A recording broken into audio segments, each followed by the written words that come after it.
Senator Faruqi. Thank you, Deputy President. I take note of Minister Wong's response to Green's questions. Israel deliberately bombed a hospital. Then they murdered the rescue workers and journalists who rushed to help. It doesn't get any worse than that. They are hunting down journalists, the truth tellers, because they are the last defense against lies and propaganda. 5 more were murdered yesterday. That makes 189 Palestinian journalists killed by Israel in Gaza. Journalists, camera operators, photographers, fixers, people who risked everything just to show the world the truth. Israel kills them to silence the truth. And yet, here you are, repeating the same tired lines.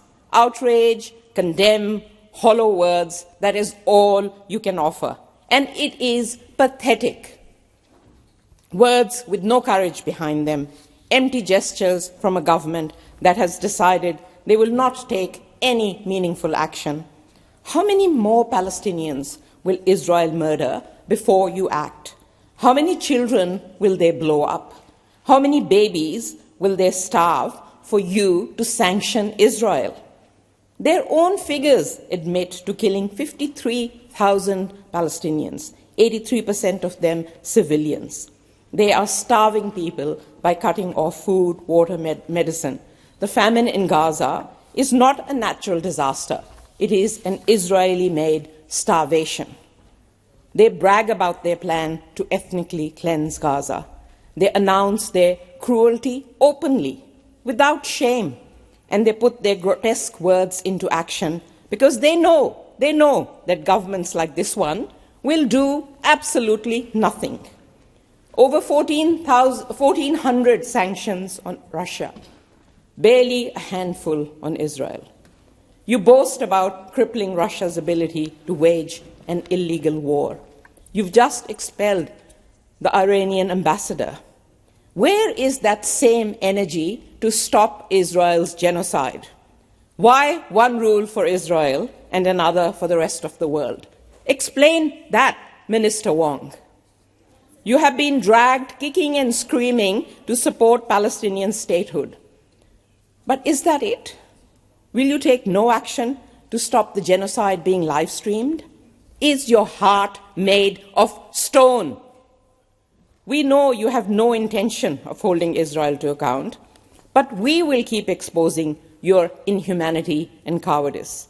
We will not stop saying what must be said, even when it makes you uncomfortable. The truth is, the Labour Party has spent more time attacking and gaslighting people for standing up against the genocide than holding Israel to account.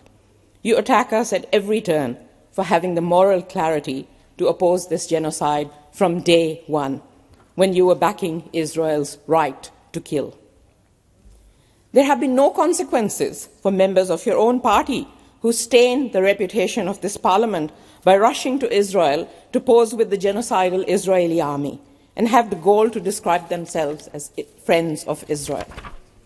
Hundreds of thousands of people are taking to the streets. The people of this country can see right through you. They are not fooled by your excuses and your spin. They are marching because they refuse to be complicit. These people are the conscience of this country. They are fighting for humanity and justice. And you hate us because we hold up a mirror to you. We show you what moral clarity looks like. And you don't like it because deep down, I'm sure you know that you are on the wrong side of history.